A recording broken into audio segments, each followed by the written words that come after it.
नमस्कार मित्रांनो, सुस्वागतम. मुरंबा या मालिकेच्या आजच्या भागामध्ये आता रमा आणि अक्षय मात्र आता त्या वडापावच्या गाडीवर वडापाव बनवत असतात. कारण आता त्या आजोबांना मात्र व्यवस्थित हाताचा थरकाप होत असल्यामुळे काही बनवता येत नाही आणि त्यांच्या हाताला थोडासा जीव अगदी नसल्यामुळे म्हणजे ते अगदी हातातील वस्तूसुद्धा खाली पडते.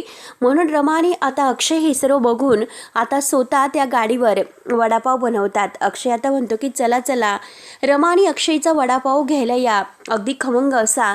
तेव्हा आता रमाला मात्र आता इतका आनंद वाटत असतो आणि दोघेही आता वडापाव आणि ती भजी तळत असतात. त्यानंतर मात्र आता रमाला अक्षयकडे बघत मात्र मागच्या वेळेस घडलेले ते क्षण आठवतात, जेव्हा अक्षयला तर खूप भूक लागलेली असते आणि त्या काकांचं बोट कापलेलं असतं. त्यांना काही भजी बनवता येत नाही, म्हणून रमा आणि अक्षयने स्वतः मात्र अगदी त्या ओल्या चिंब पावसामध्ये मस्त भजी खमंग अशी बनवलेली असतात. ते पण रमाने आता अक्षयसाठी आणि अक्षयने त्यात तिची मदत केलेली आहे. हे सर्व क्षण मात्र आता रमाला आठवतात. तेव्हा आता गरम गरम भजी असे रमा जेव्हा म्हणते आणि अक्षयला म्हणते की तुम्ही का बघत बसलात, तुम्ही गरम गरम भजी आहे तर ती बांधायला घ्या. म्हणून आता चक्क तिने अक्षयला भजी बांधायला लावलेली असतात आणि त्यावेळेस अगदी इथे काम करून रमाने मात्र आता हे सर्व केलेले आहे अक्षयसाठी आणि अक्षयला हे सर्व आठवते. तर त्यानंतर मात्र आता अक्षयच्या वाढदिवसाच्या निमित्ताने मात्र रमाने आता स्वतः हातगाडीवर काम करून आता काही कामसुद्धा शिवणकामाचे पूर्ण केलेलं आहे आणि हे सर्व आता रमाला आठवत आहे. ती अक्षयकडे सारखी बघत आहे आणि तिला हे सर्व आठवत आहे. तर त्यानंतर मात्र आता रमा ही सारखी अक्षयकडे बघत असते. तेव्हा ते चाळीमध्ये राहायला आलेले असतात आणि त्यासाठी आता म्हणजे अक्षयने म्हणजे रमासाठी सुद्धा खूप काही केलेलं आहे आणि रमाने सुद्धा अक्षयसाठी मात्र अगदी काम करून एक गादी जी आणलेली आहे. अक्षयची पाठ दुखते म्हणून आणि अक्षयला झोपण्याची खाली सवय नाही, त्यासाठी प्रेमाने अगदी गादी तिने आणलेली असते. आणि अक्षयने सुद्धा आता रमाला अगदी गॅस सिलेंडर आहे तर ते अगदी भेट म्हणून दिलेलं आहे. हे सर्व क्षण आता दोघांनाही आठवत असतात आणि दोघंही आता ते क्षण अगदी जीवन जगून घेत असतात. आणि त्यानंतर मात्र आता त्यांनी प्रेमाचा मुरंबा करून सुद्धा विकलेला आहे. हे सर्व त्यांना आता आठवत आहे. तर आणि त्यासाठी पहिल्यात अगोदर हा व्यवसाय सुरू करताना त्यांनी आजीचा आशीर्वाद घेण्यासाठी ते आता अगदी मुकादमांच्या घरी येतात आणि घरी आल्यानंतर आपल्या पार्वती आजीच्या पाया पडून आता हा मुरंब्याचा व्यवसाय सुरू करतात. आणि चक्क तेव्हा पार्वती मुकादमला सुद्धा रमा अक्षयने बनवलेला हा मुरंबा खूप अगदी आवडलेला असतो आणि आई आजीने चक्क त्या दोघांना आशीर्वाद दिलेला असतो, मुरंबा छान आहे असं म्हणून. दोघांना इतका आनंद झालेला असतो. आज रमा हे सर्व अक्षयकडे बघत तिला आठवत असते. अक्षय चक्क आता रमासाठी वडापाव तळत असतो आणि विकत असतो. त्यात म्हणजे इतकी गर्दी असते त्या गाडीवर, दोघे अगदी प्रेमाने हे सर्व करत आहे. तेव्हा त्या काकांचा इतका धंदा झालेला असतो, काका फक्त नोटा मोजत असतात, इतकी गर्दी मात्र आज त्या गाडीवर होते. आणि आता सगळं काही झाल्यानंतर आता संध्याकाळ झाल्यानंतर आता पूर्णपणे अक्षय रमा आपले हात वगैरे धुवून खरंच वा वा खूपच मस्त वाटलं म्हणून आता रमा आणि अक्षय आपली बॅग वगैरे घेऊन जायला निघतात. तेव्हा आता लगेच ते काका आहेत तर ते काका काही पैसे रमा अक्षयला देऊ करतात. पण आता रमा म्हणते की काका ह्या सगळ्याची काही गरज नाही. तेव्हा आता अक्षय म्हणतो की अहो आम्हाला हे नकोय, आम्ही हे पैशासाठी नाही केले, आम्हाला हे सर्व जीवन जगायचं होतं, आम्ही हे आमच्यासाठी केले, तुमच्यासाठी नाही. त्यानंतर मात्र आता एक गिऱ्हाईक येतं आणि एक वडापाव द्या असं म्हणत आहे. तेव्हा आता ते काका म्हणतात की वडापाव संपले. तेव्हा आता अक्षय म्हणतो की काका असं काय करतात, एक वडापाव शिल्लक आहे. तेव्हा ते काका म्हणतात की अरे हे पग संपलेले आहेत, कारण आता एक आहे ना तो शिल्लक, तर तो तुला घे, अर्धा बायकोला भरव. एकमेकांच्या ताटात जेवल्याने प्रेम हे वाढतं म्हणतात. आणि तेव्हा मात्र आता जेव्हा चाळीत राहण्यासाठी आले होते, गॅस वगैरे काही नाही म्हणून चक्क रमाने चुलीवर खिचडी बनवलेली आहे आणि दोघं एकमेकांना घास भरवत एका ताटात ते जेवण करत आहे. तेव्हा आता अक्षय रमाला म्हणलेला असतो की खरंच काय खिचडी बनवली. आता रमा म्हणते की चुलीवर बनवलेली आहे ना, त्यामुळे अगदी छान बनलेली आहे. तर आणि चुलीवर केलेला कोणताही पदार्थ छानच लागतो असे आता रमा जेव्हा म्हणते तेव्हा आता दोघे इतके खुश असतात आणि खुश होऊन मात्र आता ते इतका आनंद आणि मागचे क्षण आठवत आता हे सर्व करत आहे. त्यावेळेस मात्र अक्षयने तिचं कौतुक केलेलं आहे. अक्षय म्हणलेलं असतो की हे पग काहीही नसताना, फक्त डाळ आणि तांदूळ असताना तू इतकी छान अशी खिचडी बनवलेली आहे आणि तरी सुद्धा तू स्वतःचं कौतुक का मानून घेत नाही. खरंच खिचडी इतकी छान बनलेली आहे रमा, तुला काय सांगू. आणि ही खिचडी आहे तर तुझ्याही पेक्षा भारी झालेली आहे. तेव्हा अक्षयने रमाचं केलेलं ते कौतुक, हे सर्व काही क्षणाची आता त्यांना आठवण होते. त्यावेळेस आता इकडे अक्षय मात्र आता रमाला म्हणतो, हे बघ, एका ताटात जेवल्यानंतर प्रेम हे वाढतं असं म्हणतात, पण रमा आपल्याला तर प्रेम संपवायचं आहे, मग काय करायचे. तेव्हा आता दोघंही एकमेकाकडे बघत असतात की नक्की आता काय करायचं. आता रमा ही अक्षयकडे बघते, कारण तिला आता अक्षयच्या मनातील प्रेम तर काही संपवायचे नाही, पण तरी सुद्धा इतका मोठा निर्णय आता हा होत आहे. त्यानंतर आता तो वडापाव आहे तो तसा शिल्लक राहतो आणि आता जे काका आहे तर त्यांची सायकल वगैरे सर्व सामान घेऊन आता अक्षय आणि रमा म्हणतात की चला काका तुम्ही हो पुढे, आम्ही तुमची सायकल वगैरे पोहोच करतो आणि आता मस्त तुम्ही जा. तेव्हा ते काका म्हणतात की इथून पुढे जवळच माझं घर आहे. अक्षय आणि रमा म्हणतात की आम्ही येतोय. तेव्हा आता अक्षय हा रमाला म्हणतो की हे बघ, काकाने तुझ्याकडे त्यांची सायकल आणि पत्ता पाठवलेला आहे, त्यामुळे जा तू त्यांची सायकल आणि पत्ता देऊ नये. तेव्हा आता रमा म्हणते की काय, मी जाऊ आणि तुम्ही नाही येणार का. त्यावरती आता अक्षय म्हणतो की मी कसा येऊ. तेव्हा आता रमा म्हणते की कसा येऊ, तुम्ही विसरलात का आपण सायकलवरून डबल सीट फिरायचं, आपण ठरवलेलं आहे ना, हे सगळे जुने क्षण आहे तर ते परत जगायचे आहे, त्यामुळे बसा बरं तुम्ही सायकलवर. तेव्हा आता अक्षय आणि रमा लगेच सायकलवर बसतात आणि आता रमा ही पुढे अक्षयच्या बसते आणि अक्षय सायकल चालवायला बसतो. रमा अक्षयकडे बघत असते आणि अक्षय रमाकडे बघत आहे. तेव्हा मात्र आता दोघंही एकमेकांकडे बघता बघता अक्षयने मात्र आता रमाच्या हातावर हात ठेवलेले असतात आणि दोघांचा आता एकमेकांना जो स्पर्श झालेला आहे त्यातून मात्र दोघांच्या भावना हे जागे होतात आणि एकमेकांच्या प्रेमाची आणखीन त्यांना जाणीव व्हायला सुरुवात होते. तेव्हा आता रमा आणि अक्षयला मात्र मागच्या वेळेचे ते क्षण आठवत आहे, जेव्हा त्यांची गाडी बंद पडलेली असते आणि तेव्हा ते अक्षय सायकल घेऊन आलेला असतो एकदम हिरोसारखी एंट्री करत.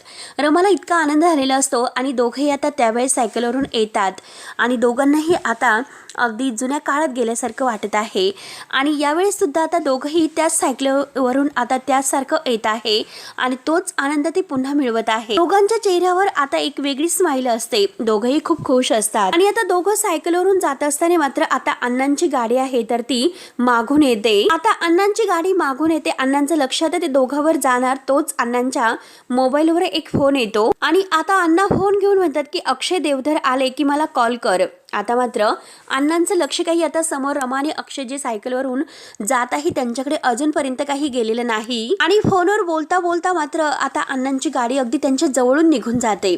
अण्णा फोनवर असे म्हणत असतात, अक्षय देवधर आल्यानंतर मला त्यांच्याशी बोलायचं आहे, मग कॉल कर. आणि तेवढ्यात मात्र आता ते घराजवळ येतात एकदम त्या काकांच्या आणि रमा म्हणते की बघा त्या काकांचं घर आणि तेवढ्यात अक्षयचा तोल जातो, सायकल पडणार, तोच लगेच रमा धरते आणि ते काका धावत येतात. काका सायकल धरतात. अक्षयला चक्कर येत असते. आता रमा ही घाईने अक्षयला धरते, हळूहळू करते. अक्षयला चक्कर येत असते. आता रमा मात्र धरून एका ठिकाणी अक्षयला बसवते आणि आता अक्षयला म्हणते की मला वाटलं होतं की तुम्हाला चक्कर येणार आहे म्हणून, कारण तुम्ही काहीच खाल्लेलं नाही. तेव्हा रमा घाईने आपल्या पर्समधून आता ती शेंगदाण्याची चक्की आहे तर ती चक्की काढते आणि अक्षयला खायला देते. मला माहिती आहे की अक्षयला काहीतरी खाल्लं नाही तर चक्कर येते, म्हणून गोड खायला द्यावं लागत आहे, म्हणून तिने मात्र ती शेंगदाण्याची चक्की आपल्या सोबत आठवणीने आणलेली आहे. तेवढ्यात ते काका घाईने पाणी वगैरे घेऊन येतात आणि अक्षयला पाणी देतात. आता अक्षय काकांना थँक्यू म्हणतो तर ते काका म्हणतात की अरे मला कशाला, बायकोला थँक्यू म्हण. बरं झालं ताई, अगं तुझ्या पर्समध्ये चिक्की होती म्हणूनच याची शुगर नॉर्मल झाली आणि खरंच नवऱ्याची काळजी घे ग. तेव्हा आता रमा आणि अक्षय एकमेकांकडे पाहत असतात आणि तेव्हा आता जेव्हा रमाने आठवणीने अक्षयच्या खिशामध्ये चक्की ठेवलेली आहे, कारण हॉस्पिटलमध्ये गेल्यानंतर आता अक्षयला खूप चक्कर येत आहे आणि आता अक्षय तिथे बसलेला आहे, तेव्हा रमाने त्याच्या जे शेरवानीचा खिसा आहे त्यात चक्की ठेवलेली आहे. सर्व क्षण मात्र आता अक्षयला आठवतात. दोघे एकमेकांकडे पाहत असतात. आता अक्षय रमाकडे बघून थोडा वेळ अगदी खुश होतो आणि त्या काकांना म्हणतो की काका हे तुमची सायकल आणि सामान. तेव्हा ते काका म्हणतात की बरं ठीक आहे येतो, काळजी घ्या. तेव्हा आता हे सर्व झाल्यानंतर अक्षय रमाला विचारतो की तू अजून सुद्धा तुझ्या पर्समध्ये चक्की ठेवतेस का. तेव्हा आता रमा म्हणते की हे बघा ही चक्की घ्या आणि तुम्ही मला सोडून गेलात पण माझी सवय नाही सुटली. तेव्हा आता अक्षय म्हणतो की अगं पण रमा ही सवय आता बदलावी सोडवावी लागेल, आता ही सवय तुला सोडवावी लागेल, कारण आता स्वतःला स्वतःचाच आधार आहे. आणि त्याच वेळेस आता आकाशात उडणारे जे काही फुगे आहेत तर ते रमाला लक्ष जाते आणि रमा अक्षयला खुणावून ते फुगे दाखवते. दोघेही आता त्या फुगांकडे बघत असतात. तेव्हा आता रमा म्हणते की हे बघा, ठरवलं होतं अगदी तसेच झाले. सगळ्या आठवणी जगून आपण आपल्या नात्याचा शेवट आहे तर तो गोड केलेला आहे. त्यावरती आता अक्षय म्हणतो की चला, त्या देवाच्या साक्षीने आपण 7 फेरे घेतले होते, त्याच देवाच्या साक्षीने आपण आपल्या नात्याचा शेवट सुद्धा करूयात. आता असं म्हटल्यानंतर रमाचे डोळे सुद्धा भरून येतात आणि अक्षयचे सुद्धा. दोघांनाही आता असं एकमेकांच्या सोबत अगदी राहायचं आहे आणि दोघांनाही नातं सोडायचं नाही, पण तरी सुद्धा आता अगदी एकमेकांना ते असं म्हणत असतात. जवळच एक मंदिर आहे आणि त्या मंदिरात ते पाय ठेवतात, परंतु पायरीवर अगोदर आता पाय ठेवताना दोघे एकमेकांच्या हातामध्ये हात देतात आणि ते मंदिर आता चढत वर येतात. त्या मंदिराच्या पायऱ्या चढताना दोघांनीही एकमेकांच्या हातामध्ये घट्ट असा हात पकडलेला आहे आणि एकमेकांच्या बरोबर त्या पायऱ्या चढत आहे. दोघेही एकमेकांकडे पाहत आहे. एकमेकांकडे बघतच मात्र आता ते अगदी मंदिरात येतात आणि विठुरायाला अगदी दोघेही जोडीने प्रार्थना करतात, हात जोडतात. दोघेही आता एकमेकांकडे बघत विठुरायाच्या अगदी जवळ येतात आणि हात जोडून उभे असतात. तेव्हा आता अक्षय आपल्या मनात म्हणतो, मला माहिती आहे की रमाच्या मनात आता चलबिचल होत असेल आणि देवा हे बघ, आता जे काही आहे ते सगळं तुझ्या हातात आहे. हिच्यावर प्रेम केलेलं आहे, त्यामुळे देवा ताकद देण्याचं काम आता तुझ्यात आहे. आता रमा सुद्धा डोळे बंद करते आणि देवाला हात जोडत आपल्या मनात म्हणत आहे की देवा, अक्षयला सोडून जाणं हे खरंच योग्य आहे का? त्यामुळे प्लीज काहीतरी कर असं. आता दोघांनाही नातं सोडायचं नाही, पण दोघंही टोकाला जाऊन अगदी एकमेकांच्या तोंडावर हा निर्णय घेत आहे, पण मनातून मात्र दोघांनाही नातं संपवायचं नाही हे देवाला त्यांनी अगदी आशीर्वाद मागितलेला आहे. म्हणून आता होतो काय, अगदी एक चमत्कारच होतो. देवाच्या अगदी डोक्यावर ठेवलेलं ते जे काही फूल आहे तर ते फूल मात्र आता बिजलीचं खाली पडत आहे आणि रमा हे सर्व बघते. म्हणजे रमा आणि अक्षयच्या नात्याला देवाचा आशीर्वाद आज चक्क मिळालेला आहे. अक्षयकडे बघते आणि आपल्या मनात म्हणते की अक्षय, मी तुम्हाला सोडून नाही जाऊ शकत. आता रमा ही अक्षयकडे बघतच असते आणि अक्षय देवाला हात जोडून तो सुद्धा त्याचं मागणं मागत आहे. तेव्हा अक्षयच्या डोळ्यात पाणी आहे आणि अक्षय मात्र आपल्या खिशातील ते मंगळसूत्र काढत आहे. अक्षयच्या हातामध्ये ते मंगळसूत्र बघता क्षणी रमाला एक खूप मोठा धक्का बसतो. रमा आता पाहतच आहे आणि अक्षयने अगदी देवासमोर ते मंगळसूत्र हातात धरलेलं आहे. त्यावरती आता रमा विचारते की हे मंगळसूत्र. तेव्हा आता अक्षयच्या डोळ्यात पाणी आहे. अक्षय म्हणतो की रमा, आज आपल्या नात्याचा प्रवास संपलेला आहे, आता ही मनावर असणारं ओझं मी माऊलीच्या चरणी अर्पण करत आहे. रमा आता अक्षयकडे बघतच आहे.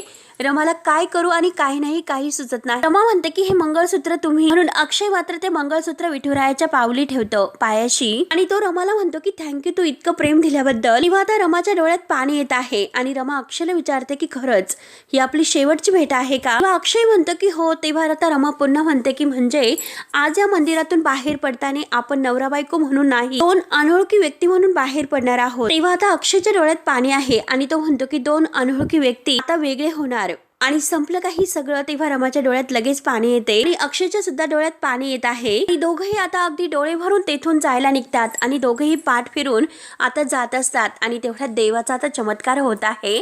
म्हणजे आता त्या मंदिरात इतकं वारं सुटलेलं आहे की आता जी आता विठुरायाच्या गळ्यातील तुळशींची माळ आहे तर ती तुळशींच्या माळ असलेला हार सुद्धा आता खाली पडतो आणि जे काही तेथे मंगळसूत्र ठेवलेलं आहे तर तो पंचपाळा आहे तर त्यातील कुंकू सांडून मात्र आता ते मंगळसूत्रावर सगळं काही सांडत आहेत आणि आज चक्क ह्या मंगळसूत्राला विठुरायाचा आशीर्वाद मिळालेला आहे. आणि त्याच वेळेस आता गुरुजी तेथे येतात आणि गुरुजी हे सर्व बघतात, कारण त्यांनी ते मंगळसूत्र आता उचलून घेतलेलं आहे आणि आता ते मंगळसूत्र उचलून घेऊन जेव्हा रमा आणि अक्षय समोरून जात आहे तर आता गुरुजी जोरात ओरडत त्यांना थांबा असं म्हणतात. रमा आणि अक्षय लगेच स्तब्ध होतात. दोघांनाही काही कळत नाही की आवाज कुठून आला. दोघे आता मागे वळून बघतात तर गुरुजी मात्र आता त्यांच्याकडे बघत असतात. रमाच्या डोळ्यामध्ये पाणी येत आहे. तेव्हा मात्र आता त्याच वेळेस अण्णा सुद्धा तेथे आलेले आहे आणि एका खांबाजवळ उभे राहून ते अक्षय आणि रमाला शोधत आहे, परंतु समोरच त्यांना आता रमा आणि अक्षय दिसतात. तेव्हा गुरुजी मात्र रमा आणि अक्षय जवळ येतात आणि त्या दोघांना म्हणतात की हे बघा, साक्षात विठुरायाने मात्र तुमच्या या नात्याला आशीर्वाद दिलेला आहे, तुमच्या या नात्याला कुंकवाचा आहेर मात्र केलेला आहे आणि हे तुमचं मंगळसूत्र घ्या. तेव्हा आता रमा ते मंगळसूत्र हातात घेते. दोघंही आता एकमेकांकडे बघत मात्र उतरत खाली येत आहे. रमाने ती मंगळसूत्र आपल्या हातात घेतलेला आहे आणि ती सारखी अक्षयकडेच पाहत आहे. आणि त्याच वेळेस आता अक्षय एका बाजूला जातो आणि रमा एका बाजूला जात आहे. दोघंही आता एकमेकांकडे पाहत नाही. दोघं आता एकमेकांकडे अगदी पाठ वळून जात आहे. मात्र आता अण्णा हे सर्व पाहत आहे आणि ते मनात म्हणतात की विठ्ठला पांडुरंगा, या दोघांचा जीव अजून एकमेकात गुंतलेलाच आहे. इतकी वर्ष यांच्यामध्ये काय हे सुरू आहे आणि काय इतका दुरावा यांच्यामध्ये होता. परमेश्वरा, हे सर्व तूच घडवत आहे, तुझीच ही सर्व लीला आहे. आणि अण्णा अगदी त्या देवाला हात जोडून म्हणतात की यातून जो मार्ग काढायचा आहे तर तू देवा तूच काढ आता. तेव्हा आता रमा ते मंगळसूत्र हातामध्ये घेऊन सारखी त्या मंगळसूत्राकडे बघत पुढे येते आणि तिला आता अक्षय जे काही म्हणलेलं आहे ते सर्व क्षण ती आठवत येत असते. आपल्याला हे नातं आता संपवायचं आहे. मग आताही आपल्याला विठुरायाच्या अगदी चरणी अर्पण करावं लागेल आणि भूतकाळातील त्या सगळ्या काही आठवणी आपल्याला जगाव्या लागतील. आणि आज मात्र अगदी सकाळपासून जे काही क्षण अक्षय बरोबर घालवले आहे ते प्रत्येक क्षण तिला आठवत असतं. प्रत्येक क्षणाची आठवण रमाला होत आहे आणि रमाच्या डोळ्यातून पाणी येत आहे. आणि आता जो वडा तेथे शिल्लक राहिलेला आहे तर ते काका जे काही म्हणलेले आहे ते सुद्धा आता रमाला आठवते. आता त्या काकांनी अक्षयला वडापाव बायकोला भरवण्यासाठी सांगितलेलं आहे की त्याने प्रेम वाढतं म्हणून. आणि अक्षय तिला जे काही म्हणलेलं आहे की एका ताटात जेवल्याने प्रेम वाढतं असं म्हणतात, पण आपल्याला तर नात्याचा शेवट करायचा. आणि ते मंगळसूत्राच्या मंदिरात घडलेला क्षण सुद्धा आता रमाला आठवत आहे आणि ती सारखी अक्षयलाच आठवते. आणि आता गुरुजींनी मात्र ते मंगळसूत्र आता जे दोघांच्या हातात जे दिलेलं आहे आणि साक्षात अगदी विठुरायानेच तुमच्या ह्या मंगळसूत्राला अगदी कुंकवाचा आहेर करून मात्र तुमच्या नात्याला आशीर्वाद दिलेला आहे. आणि ते मंगळसूत्र पुन्हा ते रमाच्या हातात देतात आणि त्याच मंगळसूत्राकडे बघत आज रमा हे सर्व आठवत आहेत आणि तिला सारखी अक्षयची फारच आठवण येत आहे. आणि अण्णा सुद्धा यांच्या प्रेमापुढे आज त्यांनी नमतं घेतलेलं आहे, कारण आता जे काही करेल ते देवच करेल म्हणून आता अण्णा सुद्धा देवाला हात जोडून तेथून निघतात. रमा एक एक क्षण आठवत मात्र आता पुढे येत आहे. तेव्हा मात्र आता खूप असा अंधार झालेला आहे. रमा आता घरात येते आणि घरातील सगळ्या लाईट्स बंद असतात. रमा आता घरात आल्या क्षणी मात्र लाईट सुरू होते आणि आता लाईट सुरू झाल्या क्षणी आता तिथे संध्या बसलेलीच असते आणि संध्या आता जोरात ओरडून या असं म्हणते. आता या असं म्हटल्यानंतर लाईट चालू झालेली असते आणि आता ही संध्या समोरच बसलेली आहे. हे बघून आता रमा खूपच घाबरते आणि घाबरतच आता ह्या माईकडे पाहत आहे. अगदी जोरात ओरडत म्हणते की या मॅडम या ना. आणि रागाने उठून आता रमाजवळ येते आणि रमाला सारखी सारखी तेच म्हणत आहे की या ना मॅडम या. तेव्हा रमा आपली दबकत पाऊल एक एक टाकत पुढे येत आहे आणि लगेच ती रमाला म्हणते की झाले का, अगदी ज्या नवऱ्याबरोबर आठवणींचा बगीचा आहे तो फिरून फिरून तर झालंच असेल आणि जर काही बाकी अजून राहिलं असेल तर सांग मला. अगं तू तर मला माझ्या तोंडावर फसून निघून गेलीस आणि मी तुला अगदी आवाज देत होते पण तरी सुद्धा आवाज तुम्हाला मागे दिला नाही आणि गुपचूप येथून निघून गेली. किती हाका मारल्या होते मी तुला, एक उत्तर दिलेस का तू? आणि का तू हे सर्व केले? तुला काय वाटलं होतं की मी तुला अडवेल म्हणून तू काही न उत्तर देता निघून गेली. तेव्हा आता रमा काही उत्तर देत नाही. रमा शांत ऐकून घेत असते. तेव्हा आता माई रमावर खूपच ओरडत आहे की अगं ज्या घराची सून होणार आहे, ज्या साईची तू बायको होणार आहे, त्या घराबद्दल तरी तुला काहीतरी वाटायला नको का? अगं तुझं साई बरोबर लग्न ठरलेलं आहे, मग त्या घराचा आणि साईचा विचार तुला नाही करता आला का? आणि गेली आपल्या नवऱ्याबरोबर फिरवायला आणि तुझं लग्न ठरलेलं आहे याची सुद्धा तुला अक्कल नाही, तरी सुद्धा तू कुणाला भेटायला गेली होतीस? तेव्हा आता रमा काही न उत्तर देता फक्त आई असं म्हणते. तर आता ही माई रागाने म्हणते की आता माई म्हणण्याचा हक्क तू गमावलेला आहे, मला माई वगैरे काही म्हणू नकोस. आणि हे एक गोष्ट मात्र मी तुला आज सांगते, आता ती लक्षात ठेवायची. जर तू माझ्या साईच्या दुःखाचं कारण ठरली ना, माझ्या एवढी वाईट बाई तुला शोधून सुद्धा सापडणार नाही, हे लक्षात ठेव. तेव्हा आता आपली रमा खरंच खूप घाबरते आणि ती माईंना अगदी शांतपणे राहायला सांगते, परंतु माई तर खूप भडकलेल्या आहेत आणि आता रमा काही उत्तर देत नाही. तेवढ्यात माईचं लक्ष आता रमाच्या हातात असणाऱ्या मंगळसूत्राकडे जाते. आता ती रागानेच विचारते की तुझ्या हातामध्ये काय आहे? तेव्हा आता रमा खूप कावरी होते. आता ते मंगळसूत्र माईच्या हातात गेले तर अवघड होईल म्हणून रमा घाईने मात्र ते मंगळसूत्र आपल्या हातात लपवण्याचा प्रयत्न करत आहे, परंतु माईचं लक्ष आता रमाकडेच आहे. रमा घाईने ते पर्समध्ये टाकण्याचा प्रयत्न करते पण रमाला काही सुचत नाही म्हणून ती हातामध्येच अगदी घट्ट पकडून ते मंगळसूत्र धरून आहे. तर तेव्हा आता मित्रांनो माई रागाने तिच्याकडे पाहत आहे. तर हा भाग येथे संपतो. पुढील भागामध्ये मात्र रमाच्या हातातून हिसकावून त्या माईने ते मंगळसूत्र घेतलेलं असतं आणि ते मंगळसूत्र जेव्हा ती बघते रमा अक्षय नावाचं आणि आता रमाला मात्र ती माई इतका त्रास देत आहे, अगदी तिचे हात वगैरे धरून ती ओढत आहे. तेव्हा रमा बिचारी तयारी आता माईच्या पायाशी पडते, पाया पडत म्हणते की हे बघा माई प्लीज मी तुमचे पाय धरते, प्लीज मला आता ह्या सगळ्यातून मोकळं करा, प्लीज मी अक्षयशिवाय नाही जगू शकत, माझ्या अक्षयशिवाय मला नाही जगायचं. तेव्हा आता लगेच माई आता असं जे काही रमाला त्रास देत आहे तर अण्णा तेथे येतात. अण्णा म्हणतात की हे बघा मला माझ्या मुलीशी बोलायचं आहे. तर माई म्हणते की माझ्या समोरच बोला. तेव्हा आता अण्णा अगदी ओरडून म्हणतात की मला माझ्या मुलीशीच बोलायचं आहे, बाकी कोणाशी नाही, तिच्याशी मला एकांतात बोलायचं आहे, कळतं ना तुम्हाला. त्यानंतर आता इकडे शशिकांत आणि सोरा हे एकमेकांबरोबर बोलत आहे. सोरा विचारते की आता पुढे काय करायचं, अक्षयही तेथे आहे.